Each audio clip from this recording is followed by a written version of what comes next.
BWF then later came out with a statement which you can see here. Basically, they say that it was not their decision for the withdrawal of the Indonesian team, and instead actually the national guidelines which are in place, which makes any person who comes in contact with someone with COVID-19 must spend 10 days in quarantine. This is different to the Danish team because the Danish coach had a COVID test where the result must have been incorrect, and a second COVID test which shows that they never had COVID-19 in the first place. Ultimately, it was a massive shame that this had to happen, and I do feel for all of the Indonesian team and staff who had to pay to travel to play in the All England and were disqualified for something which they were unable to do much about. BWF and Badminton England did not want to have to force them out of the tournament, and I'm sure that was the last thing they wanted to do.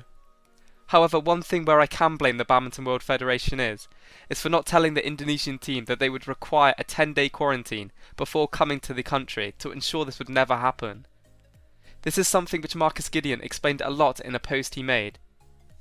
The Indonesian team didn't fly into the country until the weekend just before the event. BWF should be telling these nations what they can do to ensure their team will definitely play. This is something which must be fixed going into future badminton events.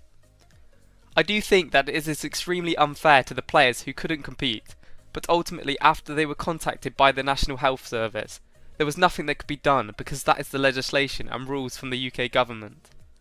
However, like I said, the BWF could have helped prevent this by providing all of the information to the governing bodies in the different countries to make them fully aware of the rules in place.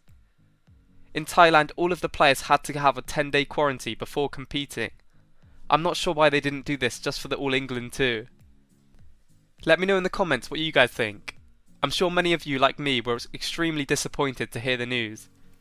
All we can do now though is look forward to the next international event and just hope that the lessons have been learnt and this doesn't happen again.